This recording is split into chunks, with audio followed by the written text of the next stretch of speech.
नमस्कार मु जितेंद्र आपण मानक स्वागत करुच्ची दैनिक न्यूज ओडिया चैनल को। तो आज सारा दिन कौन सब बछा बछा और टॉप न्यूज गुड़िक रही चलते संपूर्ण भिडियो जाणी नवा।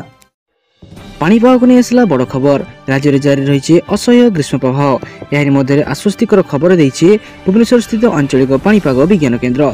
कमिब तापमात्रा 5 दिन पर कालबैशाखी वर्षा और वज्रपात नहीं हाई अलर्ट जारी कर कालबैशाखी समय विभिन्न जिले में 30 ରୁ 40 किलोमीटर और स्थाने स्थाने पवन वेग 40 ରୁ 50 किलोमीटर रहीपे।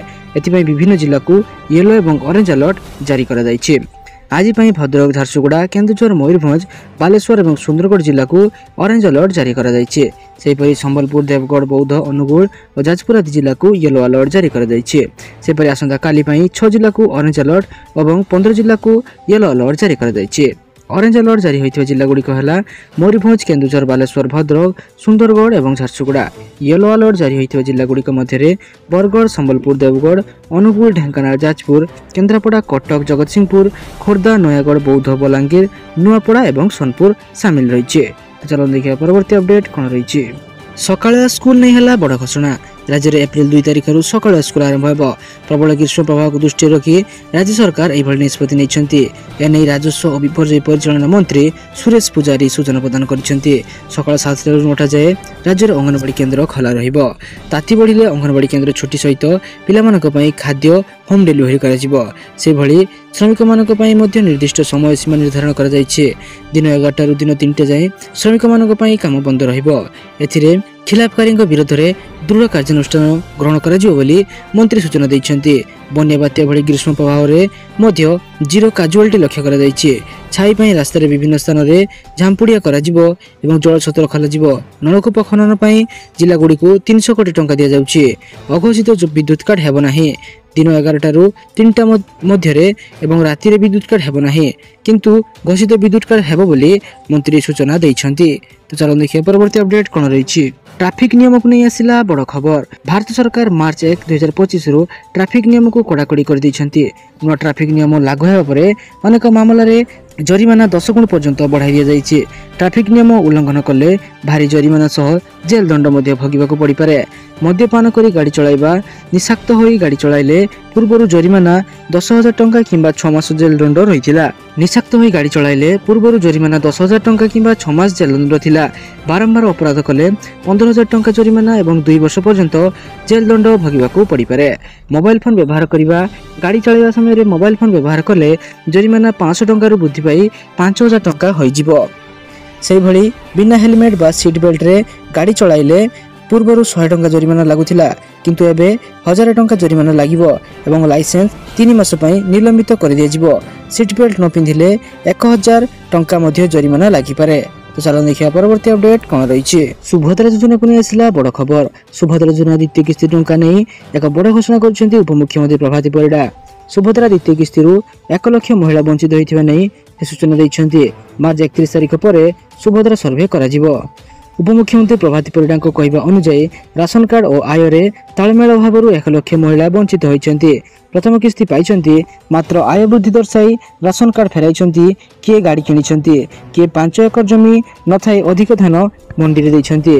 तेबे एने मार्च 31 तारिख पर 1 to 1 सर्वे करा प्रभाती राखी पूर्णिमा वंचित योग्य हिताधिकारी द्वितीय किस्ती पाइबे। मार्च 31 तारिख पर्यंत जो मानकु 21 हेउथिबो सेमाने आवेदन करि परिबे। तेबे सर्वे रे समस्त सत्य सामना को आसी जिवो। सेमानक विरोध रे कार्यानुष्ठान मध्य निया जाई पारे। चलो देखिया परवर्ती अपडेट कोन रहिछि। मागणा बिजुली को आसला बड़ खबर। मागणा बिजुली नहीं बड़ अपडेट सामना को आसी गला। योजना को नहीं विधानसभा रे बड़ सूचना देले राज्य सरकार। सरकार गृह रे कहिसेंती पीएम सूर्य घर योजना पई राज्य रे आग्रह बढ़ुछि। वर्तमान सुधा एथि पई 93,367 जन लोक पंजीकरण कर सारी। सेमानक भितरु 2,740 जन हिताधिकारी यार सुविधा पाइथिया बेले राज्य सरकार एथि 100 कोटी टंका व्यय बराद करिसेंती बोली शक्ति मंत्री कनक वर्धन सिंह देव सूचना दैछन्ती। बीजेडी विधायक रणेंद्र प्रताप स्वाई विधानसभा रे एने प्रश्न करथिले। से कहिथिले प्रधानमंत्री सूर्य घर योजना रे केते जन हिताधिकारी पर्यंत सुविधा पाइछन्ती एवं केते जन एथि पंजीकरण करिसेंती जार उत्तर रखिथिले उपमुख्यमंत्री। तो चलो देखिया परवर्ती अपडेट कोन रहिछि। ସପ୍ତାହକୁ 2ଟି ମଦ ବୋତଲ ମାଗଣା ଦିଆଯାଉ। ତ ଚାଲନ୍ତୁ ଦେଖିନେବା ସମ୍ପୂର୍ଣ୍ଣ ଅପଡେଟଟି କ'ଣ ରହିଛି। ଅବକାରୀ ବିଭାଗ ରାଜସ୍ୱକୁ ନେଇ ମଙ୍ଗଳବାର କର୍ଣ୍ଣାଟକ ବିଧାନସଭାରେ ବଡ଼ ଆଲୋଚନା ହୋଇଥିଲା। ଆଲୋଚନା ବେଳେ ଜଣେ ବରିଷ୍ଠ ବିଧାୟକ କହିଛନ୍ତି ପ୍ରତି ସପ୍ତାହରେ ଲୋକଙ୍କୁ 2ଟି ମଦ ବୋତଲ ମାଗଣା ମିଳିବା ଆବଶ୍ୟକ। ବିଧାୟକଙ୍କୁ ଏ ମନ୍ତବ୍ୟକୁ ଗୃହରେ ବିରୋଧ କରିଛନ୍ତି ଶାସକ ଦଳ। 2025-26 ବଜେଟରେ ମୁଖ୍ୟମନ୍ତ୍ରୀ ସର୍ଦ୍ଦାର ମୈୟା ଅବକାରୀ ରାଜସ୍ୱ ବଜେଟ୍ 40 କୋଟି ରଖିଛନ୍ତି। ଏହା ପୂର୍ବରୁ ଏହା 36,500 କୋଟି ଟଙ୍କା ଥିଲା। ଗୋଟିଏ ବର୍ଷରେ ସରକାର ଟ୍ୟାକ୍ସ 3 ଥର ବଢ଼ାଇ ସାରିଲେଣି, ଯାହା ଗରିବଙ୍କୁ କଷ୍ଟ ଦେଇଛି। ରାଜ୍ୟ ସରକାର ଅବକାରୀ ବିଭାଗ ରାଜସ୍ୱ 40,000 କୋଟି ବଢ଼ାଇବା ନେଇ ତିରୁଭେକେରେ ବିଧାୟକ MT କ୍ରିଷ୍ଣାପ୍ପା କହିଛନ୍ତି। ବିନା କର ବୃଦ୍ଧିରେ ଏହା କିପରି ସମ୍ଭବ ବୋଲି ସେ ଗୃହରେ ପ୍ରଶ୍ନ ରଖିଥିଲେ। ଆମେ ଲୋକଙ୍କଠାରୁ ମଦ ପିଇବା ଛଡ଼ାଇ ପାରିବା ନାହିଁ, ବିଶେଷ କରି ଶ୍ରମିକ ଶ୍ରେଣୀଙ୍କ ଲୋକଠାରୁ। ଗରିବ ଶ୍ରେଣୀର ମହିଳାଙ୍କୁ ସରକାର ପ୍ରତି ମାସରେ 2,000 ଟଙ୍କା ଦେଉଛନ୍ତି। ଇଲେକ୍ଟ୍ରିସିଟି, ବସ୍ ଯାତ୍ରା ମଧ୍ୟ ସମ୍ପୂର୍ଣ୍ଣ ମାଗଣା କରାଯାଉଛି। କିନ୍ତୁ ଯେଉଁମାନେ ମଦ ପିଉଛନ୍ତି ସେମାନଙ୍କୁ 2 ବୋତଲ ମଦ ପ୍ରତି ସପ୍ତାହରେ ଦିଆଯିବା ଆବଶ୍ୟକ। ସେମାନଙ୍କୁ ପିଇବାକୁ ଦିଆଯାଉ, ନହେଲେ ଆମେ କେମିତି ସେମାନଙ୍କୁ ପ୍ରତି ମାସରେ ଟଙ୍କା ଦେବା। ଚାଲନ୍ତୁ ଦେଖିବା ପରବର୍ତ୍ତୀ ଅପଡେଟ୍ କ'ଣ ରହିଛି। ପ୍ରତି ମାସରେ ଚାଷୀମାନଙ୍କୁ ମିଳିବ 3,000 ଟଙ୍କା। କେନ୍ଦ୍ର ସରକାର ବିଭିନ୍ନ ଯୋଜନା ମାଧ୍ୟମରେ ଚାଷୀ ଏବଂ ସାଧାରଣ ଜନତାଙ୍କୁ ଜୀବନକୁ ଉନ୍ନତ କରିବା ପାଇଁ ନିରନ୍ତର କାର୍ଯ୍ୟ କରୁଛନ୍ତି। ଏପରି ଏକ ଯୋଜନା ହେଉଛି ପ୍ରଧାନମନ୍ତ୍ରୀ କିଷାନ ମାନଧନ ଯୋଜନା PMKMY, ଯାହା 2019 ସେପ୍ଟେମ୍ବର 12 ତାରିଖରେ ଆରମ୍ଭ ହୋଇଥିଲା। ଏହି ଯୋଜନା ଦେଶର କ୍ଷୁଦ୍ର ଏବଂ ନାମମାତ୍ର ଚାଷୀଙ୍କ ଆର୍ଥିକ ଭବିଷ୍ୟତକୁ ସୁରକ୍ଷିତ କରିବା ପାଇଁ ପ୍ରଚଳନ କରାଯାଇଥିଲା। ଏହାର ମୁଖ୍ୟ ଉଦ୍ଦେଶ୍ୟ ହେଉଛି ବୃଦ୍ଧାବସ୍ଥାରେ ଆର୍ଥିକ ଅସୁବିଧାର ସମ୍ମୁଖୀନ ହେଉଥିବା ଚାଷୀଙ୍କୁ ସହାୟତା ଯୋଗାଇବ। ଏହି ଯୋଜନା ସେହି ଚାଷୀମାନଙ୍କୁ ଲାଭଦାୟକ ହୋଇଥାଏ ଯେଉଁମାନେ ବାର୍ଷିକ ଆୟ 1,80,000 ଟଙ୍କାରୁ କମ୍ ଏବଂ ଯେଉଁମାନଙ୍କ ବୟସ 18 ରୁ 40 ବର୍ଷ ମଧ୍ୟରେ। ଏଥିରେ ଡ୍ରାଇଭର, ରିକ୍ସା ଚାଳକ, ମୋଚି, ଦରଜି, ଶ୍ରମିକ, ଘରୋଇ ଶ୍ରମିକ ଏବଂ ଭାଟି ଶ୍ରମିକ ମଧ୍ୟ ଅନ୍ତର୍ଭୁକ୍ତ ରହିଛନ୍ତି। ଅଂଶଗ୍ରହଣ କରିବା ପାଇଁ ଚାଷୀମାନଙ୍କୁ ପ୍ରତି ମାସରେ ଏକ ଛୋଟ ପରିମାଣର ଅର୍ଥ ଦେବାକୁ ପଡ଼ିପାରେ। ଉଦାହରଣ ସ୍ୱରୂପ, ଯଦି ଚାଷୀ 18 ବର୍ଷ ବୟସର ହୁଅନ୍ତି ତେବେ ସେମାନଙ୍କୁ ପ୍ରତି ମାସରେ 55 ଟଙ୍କା ଦେବାକୁ ପଡ଼ିବ। ଚାଷୀ ବୟସ ବଢ଼ିବା ସହିତ ମାସିକ ଆବେଦନ ବୃଦ୍ଧି ପାଏ। ଉଦାହରଣ ସ୍ୱରୂପ, ଜଣେ 29 ବର୍ଷୀୟ ବ୍ୟକ୍ତି 100 ଟଙ୍କା ଏବଂ ଜଣେ 40 ବର୍ଷୀୟ ବ୍ୟକ୍ତି ପ୍ରତି ମାସରେ 200 ଟଙ୍କା ଯୋଗଦାନ କରନ୍ତି। ତେବେ 60 ବର୍ଷ ବୟସରେ ପହଞ୍ଚିବା ପରେ ଚାଷୀ ଦୀର୍ଘକାଳୀନ ଆର୍ଥିକ ସୁରକ୍ଷା ପ୍ରଦାନ କରି 3,000 ଟଙ୍କା ମାସିକ ପେନସନ୍ ପାଇବା ଆରମ୍ଭ କରିବେ। 60 ବର୍ଷ ପରେ 3,000 ଟଙ୍କା ପେନସନ୍ ପାଇପାରିବେ। ଏହି ଯୋଜନା ଚାଷୀମାନଙ୍କୁ ମାସିକ ଛୋଟ ପରିମାଣରେ ଦାନ କରିବାକୁ ଅନୁମତି ଦିଏ, ଯାହା ଅନେକଙ୍କ ପାଇଁ ଏକ ସୁଲଭ ହୋଇଥାଏ। ସରକାର ଚାଷୀଙ୍କ ଆବେଦନ ସହିତ ମେଳ ଖାଏ ସଞ୍ଚିତ ପରିମାଣର 2 ଗୁଣ ମଧ୍ୟ ହୁଏ। ଯଦି ହିତାଧିକାରୀଙ୍କ ମୃତ୍ୟୁ ହୁଏ ତେବେ ତାଙ୍କ ପରିବାର, ବିଶେଷ କରି ପତ୍ନୀ, ଯୋଜନାରେ ଆବେଦନ ଜାରି ରଖିପାରିବେ ଏବଂ ପେନସନ୍ ମଧ୍ୟ ପାଇପାରିବେ। ଆବେଦନ ପ୍ରକ୍ରିୟା ସରଳ ଏବଂ କେବଳ କିଛି ଡକୁମେଣ୍ଟ ଆବଶ୍ୟକ। ଅନଲାଇନ୍ ଏବଂ ଅଫଲାଇନ୍ ଉଭୟ ମାଧ୍ୟମ ଦେଇ ଆପଣମାନେ ଆବେଦନ କରିପାରିବେ। ଆବେଦନ କରିବା ପାଇଁ ପ୍ରଧାନମନ୍ତ୍ରୀ କିଷାନ ମାନଧନ ଯୋଜନାର ସରକାରୀ ୱେବସାଇଟ୍ ଆପଣମାନେ ପରିଦର୍ଶନ କରି ଏହାର ସମସ୍ତ ବିବରଣୀକୁ ଜାଣି ଏହାକୁ ଆବେଦନ କରିପାରିବେ। ଚାଲନ୍ତୁ ଦେଖିବା ପରବର୍ତ୍ତୀ ଅପଡେଟ୍ କ'ଣ ରହିଛି। ଆମ୍ବୁଲାନ୍ସକୁ ନେଇ ଆସିଲା ବଡ଼ ଖବର। ଶବ ବୋହିବାକୁ ହେବନି ଆଉ ଅସୁବିଧା। ହସ୍ପିଟାଲରୁ ଘରକୁ ଶବ ଆଣିବାରେ ଆଉ ଲୋକେ ହେବେନି ହଇରାଣ। ମାଗଣାରେ ଶବକୁ ହସ୍ପିଟାଲରୁ ଘରକୁ ଉଠାଯିବ। 109 ଆମ୍ବୁଲାନ୍ସରେ ମାଗଣା ଶବ ବୋହିବେ ସରକାର। ବିଭିନ୍ନ ଅଞ୍ଚଳରେ ଶବ ବୋହିବା ପାଇଁ ଲୋକମାନଙ୍କୁ ନାନା ପ୍ରକାର କଷ୍ଟ କରିବାକୁ ମଧ୍ୟ ପଡୁଥିଲା। ଏଣିକି ଏସବୁ କଷ୍ଟ ଆଉ ଭୋଗିବାକୁ ପଡ଼ିବ ନାହିଁ। ସରକାରଙ୍କ ତରଫରୁ ଏହି ମାଗଣା ସେବା ଆରମ୍ଭ କରାଯିବ। ତେବେ କେବେଠାରୁ ରାଜ୍ୟ ସରକାର ସେବା ଆରମ୍ଭ କରିବେ ସେ ନେଇ କୌଣସି ସୂଚନା ମିଳିନାହିଁ। ତ ଚାଲନ୍ତୁ ଦେଖିବା ପରବର୍ତ୍ତୀ ଅପଡେଟ୍ କ'ଣ ରହିଛି। ନାମଲେଖା ବୟସକୁ ନେଇ ଆସିଲା ବଡ଼ ଖବର। ସେପ୍ଟେମ୍ବର 1 ସୁଦ୍ଧା ଯେଉଁ ଶିଶୁମାନଙ୍କର ବୟସ 6 କିମ୍ବା ତଦୁର୍ଦ୍ଧ୍ୱ ସେମାନେ ନାମ ଲେଖାଇ ପାରିବେ। ସ୍କୁଲ ସ୍ତରରେ ଜାତୀୟ ଶିକ୍ଷାନୀତି ଲାଗୁ ପାଇଁ ବିଜ୍ଞପ୍ତି ପ୍ରକାଶ ପାଇବା ପରେ ପ୍ରଫେସର ନିତ୍ୟାନନ୍ଦ ପ୍ରଧାନଙ୍କ ଅଧ୍ୟକ୍ଷତାରେ ଗଠନ ହୋଇଥିବା ଷ୍ଟିଅରିଂ କମିଟିର ସୁପାରିଶ ଅନୁଯାୟୀ ଏହି ତାଲିକା ପ୍ରସ୍ତୁତ ହୋଇଛି। ଜାତୀୟ ଶିକ୍ଷାନୀତି ବା NEP 2020 ଲାଗୁ ହେବା ପରେ ଶିଶୁଙ୍କୁ 3 ବର୍ଷ ବୟସରୁ ଶିକ୍ଷା ପରିଧିକୁ ଅଣାଯିବ।